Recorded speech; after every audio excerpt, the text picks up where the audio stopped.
Good day for Penyans. So reminder sa puta sa katong mga delayed nga mga members, no, sa ato nang giingon nga ang ato ang delayed nga members pag once nga ma-delayed, so naay penalty, no. 68 ka patay nya times 100 pesos sa money penalty nya. Once nga iyan ang i-settle down, ang iyang account will be activated after a year. So mao na nga dili jud dapat ma-delayed ngano man nga ingon ana ang patakaran tungod ka naara may limit. Naray limit ang atuang hatagan na pulo ra matag bulan. So ang excess ana nga patay ang 4 PM isa ni maghatag. So buti pa sabot na daghang nagpaabot alang ni anang abuloy nga na delayed. So ang atuang member gitagaan lang gyapon nato sila og panahon para ma-reactivate ang ilang account pero magbayad sila penalty sa katong mga regular member.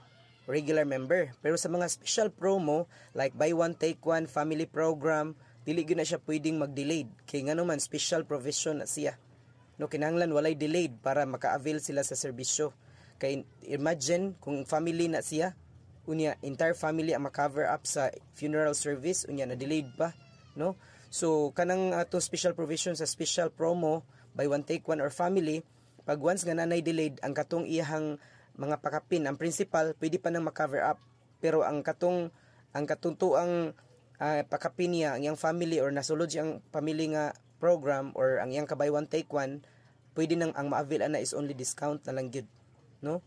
Discount for sa non-senior 20%, sa senior citizen 25 to 30% ang atong mahatag, or worse special provision kung naadyoy mohangyo nga napadyoy less pa, so mao na siya.